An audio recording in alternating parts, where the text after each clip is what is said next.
Bingo, o Rei das Manhãs, de 2017. Filme dirigido pelo Daniel Rezende, e no elenco temos a Emanuele Araújo, a Ana Lúcia Torre, o Augusto Madeira, a Leandra Leal e protagonizado pelo Vladimir Brista. O filme narra as desventuras de Augusto Mendes, ator de pornô chanchada que sonha com estrelato, e encontra sua oportunidade como intérprete do palhaço Bingo, programa infantil dos anos 80. Porém, teve que conviver com os holofotes sob a maquiagem do personagem, e não pôde ter a fama que almejava. Avisando que esse vídeo contém muito spoiler, então já sabe. O roteiro foi desenvolvido pelo Luiz Bolognese, baseado no argumento elaborado pelo Dan Clabin, produtor que procurava uma história tipicamente brasileira e se deparou com uma reportagem de 2007 da revista Piauí, assinada pela Raquel Freire, intitulada O Palhaço de Deus. A reportagem relata, de maneira resumida, a vida do Arlindo Barreto, ator e um dos intérpretes do palhaço Bozo nos anos 80. Na reportagem é abordado o início da carreira, o problema dele com as drogas e a conversão para o evangelho, além de narrar uma apresentação de Arlindo numa igreja. O roteiro desse filme segue uma linha clássica de histórias biográficas, que normalmente propõe 4 momentos: nascimento, ascensão, queda e redenção. No caso, a vida de Arlindo está atrelada do palhaço, e o filme lida com isso de maneira natural. Os roteiros biográficos precisam selecionar um recorte da vida do biografado, geralmente momentos em que tragam conflitos e que tenham uma carga dramática relevante para uma narrativa. O filme Bingo, o Rei das Manhãs, é inspirado na vida do Arlindo Barreto, o intérprete do palhaço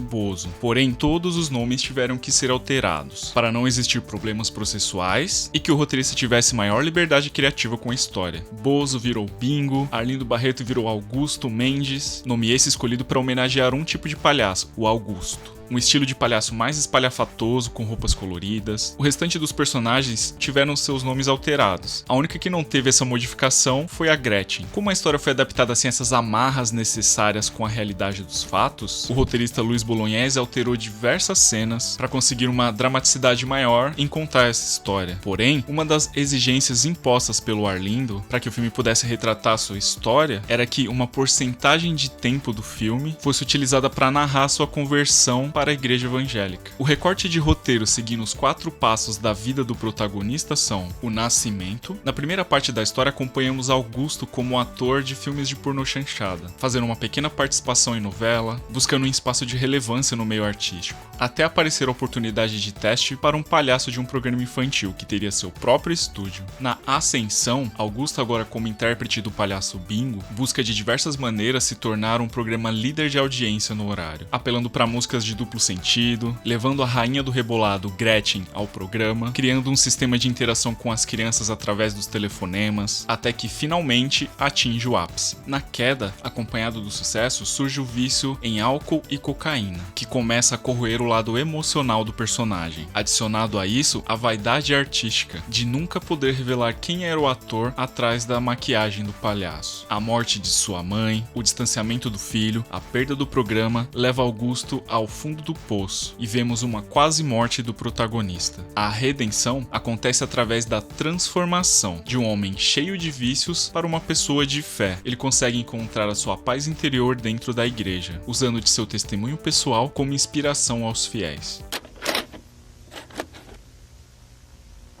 O filme começa com Augusto e seu filho brincando de criar sombras sob a luz de um refletor. Eles estão num set de cinema. Augusto, um ator de filmes eróticos, se prepara e entra em ação numa cena com nudez, enquanto seu filho observa escondido. Acompanhamos essa relação fraternal de pai e filho. Augusto vê o sucesso da sua ex-mulher como protagonista da novela das 8 da TV Mundial, e ela o indica para uma participação na novela. Mesmo com pouca fala, ele improvisa uma cena e é duramente criticado pelo diretor e por um executivo da emissora. E ele sai de lá jurando vingança. Nosso protagonista vai fazer um teste de novela na emissora concorrente, a TVP, porém, chegando lá, ele se depara com uma fila para testes de um programa infantil. O palhaço Bingo terá seu próprio estúdio e 2 toneladas de equipamento de luz. Augusto consegue passar no teste para o palhaço. Durante sua audição, ele tira sarro do gringo que estava avaliando e, como todos no estúdio dão risada, ele vence os outros 99 concorrentes anteriores a ele. Ele conta a novidade para sua mãe, uma atriz respeitada que está no ostracismo da TV. Ela sente-se orgulhosa do filho e ensina uma lição para ele. Tem gente que é formiga na vida. Tem gente que é cigarra. Nós somos mariposas. Precisamos da luz para viver. Augusto tenta improvisar no roteiro durante um ensaio e é contido pelo Gringo, dono da marca, e pela diretora do programa, para que ele siga os textos originais. Porém, no programa de estreia, as falas do palhaço não conseguem fazer as crianças se animarem. Ele tem a brilhante ideia de ir ao circo e pagar um estágio ao palhaço de lá, para que ele lhe ensine o segredo de como fazer a plateia rir. Enquanto o programa continua a não engrenar, o Gringo continua a fazer testes para mais palhaços. Augusto então decide improvisar, aplicando o que aprendeu com o palhaço do circo e finalmente dá certo. As crianças da plateia adoram e no final ele comemora no camarim, regrado a uísque e cocaína, junto ao cameraman e duas mulheres. A diretora aparece e corta o barato de todo mundo. O programa segue fazendo sucesso com o telefonema das crianças que ligam para conversar com o Bingo. Paralelo a isso, a mãe de Augusto recebe uma promessa da TV Mundial que terá um papel em sua próxima novela. E o filho do protagonista começa a sentir o afastamento do pai, antes tão amoroso e agora distante dele. Augusto tem a ideia de levar ao programa a cantora Gretchen, para trazer o tempero que estava faltando e bater de frente com a sua principal concorrente, a loira que apresenta seu programa infantil usando maiô na TV Mundial. Assim, o programa consegue chegar ao primeiro lugar de audiência. Com isso, o palhaço ganha capa na revista, compra apartamento, vence o principal prêmio da TV brasileira como o melhor programa infantil, convence a diretora do programa a sair com ele, porém, ela o leva para uma igreja. E no meio de tudo isso, Augusto continua abusando de álcool e cocaína, sofrendo pelo anonimato, seu filho cada vez mais triste sem a presença do pai, chegando ao ponto do pai não estar presente na sua festa de aniversário. Enquanto Augusto aproveita a vida boêmia de sexo e drogas, a sua mãe falece. Ele perde o programa de TV, perde o direito de visitar o filho, sofre um acidente e vai parar no hospital. Depois de tudo isso, Augusto toma jeito, vai se tratar dos vícios e começa a se apresentar nas igrejas vestido de palhaço.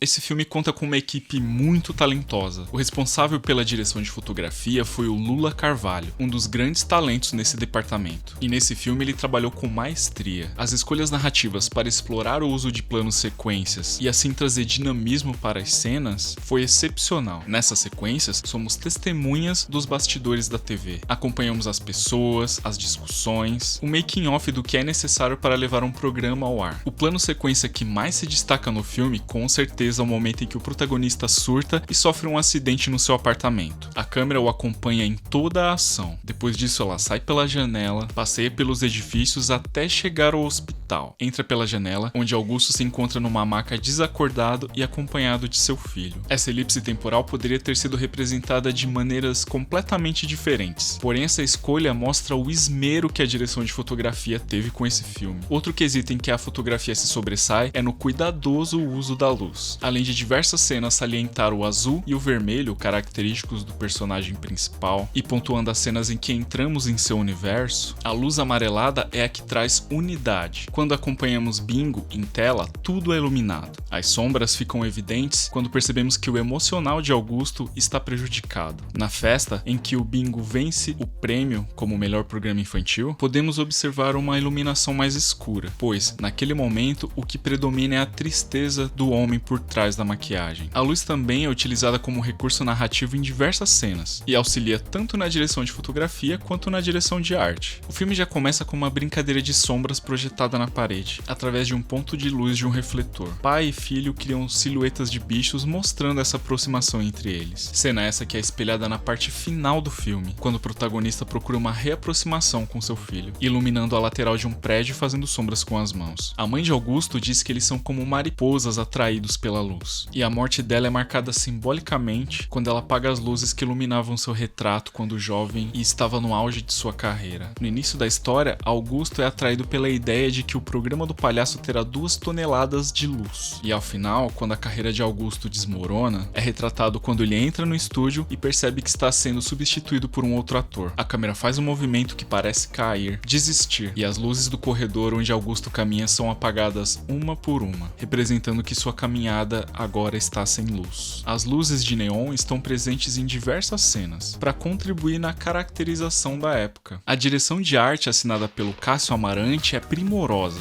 Os elementos que caracterizam que a história se passa nos anos 80 estão nos mínimos detalhes. Na marca de uma fita cassete, um televisor, um aquaplay, lojas mapping, carros, móveis, penteados, roupas, tudo muito bem ambientado. O figurino do protagonista é inspirado no palhaço original. seguindo a mesma paleta de cores, assim como no cenário do programa. As cores que conduzem a narrativa são o azul e o vermelho. Elas estão presentes na maioria dos elementos. A cueca vermelha do protagonista, o Fiat 147 azul, o uniforme da escola do filho, os vestidos curtos das garotas que estão no camarim, o azul da igreja, o vermelho do clube onde a Gretchen se apresenta, e outras duas cores que contribuem na narrativa é o verde e o amarelo. Podemos observar que o amarelo representa as luzes para onde Augusto é atraído. Os corredores da TVP com faixas em amarelo. Quando ele compra um carro novo, a cor escolhida é justamente essa. Amarelo é a cor que motiva o protagonista. Em contrapartida, o verde aparece em momentos pontuais e representa o lado sombrio de seu estado emocional. Aparece em luzes neon quando ele se embebeda no bar, quando ele se despede de sua mãe, está presente no seu apartamento novo quando o filho passa mal. As luzes de cena são utilizadas narrativamente. Separei 3 momentos em que isso é representado de maneira sutil, mas que contribui na mise-en-scène. No início do filme, vemos Augusto num camarim se preparando para entrar em cena num filme erótico. Ele está em frente a um espelho com pequenas luzes, algumas queimadas, algumas funcionando, algumas verdes, outras amarelas. Isso representa o estado do personagem naquele momento. Ele está assim como as luzes, precisando de reparo, se reconstruir para seguir na carreira de ator. A cena dessa mudança é representada novamente por luzes no espelho, porém dessa vez no camarim da TVP, todas reluzentes e amarela como ouro. Augusto está agora no auge de sua carreira. Um terceiro momento em que as luzes ajudam a compor uma cena é quando ele tenta vender uma ideia de uma novela para que sua mãe consiga trabalho. Ele e a diretora do programa estão conversando no cenário, e enquanto Augusto explica suas ideias, ao fundo vemos várias luzes piscando ao redor dele. Representa sua cabeça fervilhando inquieta naquele momento da história. Assim como a maioria dos personagens tiveram que ter seus nomes trocados para que a história tivesse maior liberdade narrativa, algumas marcas tiveram que ser criadas a partir de algumas já existentes. A TV Mundial, representando a TV Globo, teve sua identidade visual inspirada na original. Seus corredores brancos e prateados, os funcionários da técnica uniformizados, enquanto a TVP, representando a antiga TVS que depois virou SBT, vemos corredores coloridos, funcionários fumando dentro do estúdio. Outro elemento poderoso que ajudou na ambientação do filme foi o som. A começar pelas músicas, as escolhas foram muito assertivas. A playlist vai desde Dr. Silvana, Tóquio, Titãs até o Echo and the Bunnymen, e todas cumprindo uma função narrativa. O protagonista tinha sempre em mãos uma fita cassete com a música certa para cada momento. O diretor, que também é DJ, cresceu nos anos 80 e teve o cuidado de selecionar as músicas que conseguissem dialogar com a história e que o público ficasse familiarizado. Quem assistiu TV no período em que o filme se passa, com certeza esbarrou com a Gretchen em algum programa de auditório rebolando e cantando a conga. E quem é mais jovem e não presenciou esse mundo em que tinham poucas opções de canais, pôde conhecer como era a realidade dos programas infantis daquela época. A trilha original para o filme também acrescentou elementos daquela época. O uso dos sintetizadores trouxe uma atmosfera oitentista e contribuiu para o ritmo da edição. A montagem do filme é muito dinâmica. Embora tenha alguns planos sequências longos, eles ficam orgânicos no contexto geral. A direção desses planos foram muito bem marcadas e ensaiadas para trazer movimentação e não destoar do restante. Os cortes de algumas sequências ficam tão imperceptíveis que estamos num programa infantil e na cena seguinte um picadeiro sem muita diferença de clima, assim como não tem muita diferença entre o estúdio e a boate em que a Gretchen se apresenta. Em determinado momento do filme, em que o protagonista está abusando de álcool e drogas, a montagem começa a fazer uma mistura entre o que está acontecendo de fato na realidade e o que está na imaginação de Augusto, mas apresentado de maneira lúdica. E tudo começa quando o programa atinge o primeiro lugar de audiência. Bingo, junto de seus assistentes de palco, comemoram fazendo uma coreografia. Depois, ele se imagina transando no restaurante com a diretora do programa quando eles saem para jantar. Ele se imagina tirando a maquiagem quando recebe um prêmio pelo seu trabalho. Essas sequências são muito bem conduzidas pela montagem. Ela nos coloca no ponto de vista da mente perturbada do protagonista nesses momentos, e depois mostra o choque da vida real. A direção do filme é assinada pelo Daniel Rezende, e esse é o primeiro longa dirigido por ele. O Daniel tem uma carreira consolidada como montador. Logo no primeiro filme que ele editou já teve uma indicação ao Oscar, que foi com Cidade de Deus. Mas ele trabalhou em Tropa de Elite 1 e 2, Ensaio sobre a Cegueira, Diários de Motocicleta, Árvore da Vida, a lista é grande. Ele começou a carreira como diretor com um curta-metragem chamado Blackout, que tinha no elenco Wagner Moura e o Augusto Madeira. O Wagner, aliás, foi a primeira escolha do diretor para viver o protagonista Bingo. Porém, na época, o ator estava dedicado à série Narcos, e ele que indicou o nome do Vladimir Brista para o papel. O Vladimir se empenhou bastante para criar seu personagem, foi buscar referência com Arlindo Barreto, fez aulas de circo com o grupo La Mínima, do Domingos Montanher, que até participa do filme dando aulas de palhaço ao protagonista. O Vladimir chegou chegou a se apresentar em circos da cidade vestido de palhaço. E o elenco todo contribuiu com o filme. A Leandra Leal, nas suas pesquisas, percebeu que essas diretoras de programa não param de falar o tempo todo, e trouxe isso para sua personagem Lúcia, com falas improvisadas que foram utilizadas no filme. O Augusto Madeira, com a sua risada característica do seu personagem Vasconcelos, ele apenas imitou a risada de um dos assistentes da equipe em um dos takes, absorveu e incorporou isso ao seu personagem. A direção do Daniel é muito certeira. Ele conduz brilhantemente a equipe e elenco, pensando na narrativa. Um dos elementos que chamaram a atenção no filme foram os planos sequências, que de acordo com ele, foi uma oportunidade de fazer uma edição em set. Ele já havia experimentado essa linguagem no Blackout e trouxe esse desafio para o longa, influenciado pelo filme Birdman, porém com um tempero de cultura pop brasileira. Algumas dessas sequências foram realizadas nos estúdios da TV Cultura em São Paulo, e as cenas são tão bem orquestradas que parece que somos um dos integrantes daquela equipe, um espectador testemunhando de perto aquela loucura toda de bastidores. O filme consegue misturar de maneira equilibrada o drama e o humor. Alguns detalhes, como Augusto chamar o personagem Peter por diversos nomes gringos genéricos, ele improvisando o texto na participação da novela, se divertindo com seu fiel escudeiro Vasconcelos, deixa o filme mais leve. O drama se sobressai na vida familiar do personagem, a relação com sua mãe, com seu filho e até com Lúcia fora da emissora. O cuidado com a direção foi tão primoroso que percebemos isso no detalhe. Um exemplo disso é a personagem Lúcia, que passa o filme inteiro com o cabelo preso, fugindo das investidas do protagonista. Porém, ela aparece na última cena aplaudindo Augusto se apresentando numa igreja, com seus cabelos soltos e usando um vestido vermelho. Ou seja, ela agora faz parte do universo dele e Augusto do universo dela. O filme demorou uns 7 anos para ficar pronto, da sua ideia inicial até a sua estreia. O Daniel Rezende quis contar a história de um personagem da cultura pop brasileira, pouco explorado pelo nosso cinema, motivado pela curiosidade infantil de querer saber o que acontece além daquele cenário de TV. E ele teve a sorte de esbarrar nesse personagem complexo que é o Arlindo Barreto,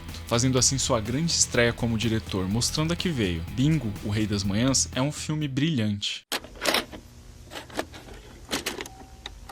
O personagem Bozo foi criado nos Estados Unidos, pelo Alan Livingston, ainda nos anos 40. O palhaço tinha uma finalidade educacional e, com sucesso, virou uma franquia. No Brasil, o Silvio Santos comprou os direitos e o programa estreou pela TVS em 1980, com o Vandeco Pipoca como o primeiro intérprete do palhaço. O Arlindo Barreto ficou no programa de 1983 a 1986. Diferente do filme, ele não foi o primeiro a interpretar o palhaço no Brasil. A versão brasileira do Bozo era adaptada ao público daqui. E como o personagem do Vladimir Brista fala no filme, o Brasil não é para amadores. Aqui o programa tinha algumas brincadeiras, alguns quadros humorísticos com personagens que não existiam nas versões gringas. Vovó Mafalda, Salsifufu, Papai Papudo, Bozolinda. No filme vemos 2 ajudantes de palco do Bingo e alguns fantoches. Como a história do filme foi apenas uma inspiração na vida do Arlindo Barreto, bastante coisa foi alterada, como o romance dele com a diretora do programa, quando na verdade existiu, mas era com uma das produtoras. Sua mãe realmente era uma famosa atriz brasileira chamada Marcia de Windsor. Porém, na vida real, ela faleceu antes do Arlindo começar a interpretar o palhaço. As semelhanças do filme com a vida do ator foram apresentadas desde a carreira dele em filmes de pornô chanchada até a sua conversão ao evangelho, passando pelo programa infantil que marcou uma geração. Bingo, o Rei das Manhãs, é uma aula de cinema, conversa com diferentes públicos, expõe de maneira lúdica um recorte da história do país, uma época de exageros que foi os anos 80. Vale muito a pena revisitar. Apesar de recente, já entrou para o panteão de clássicos obrigatórios do nosso cinema. E bem, se você gostou desse vídeo, inscreva-se no canal. Muito obrigado, Daniel Rezende, e prestigiem o cinema brasileiro.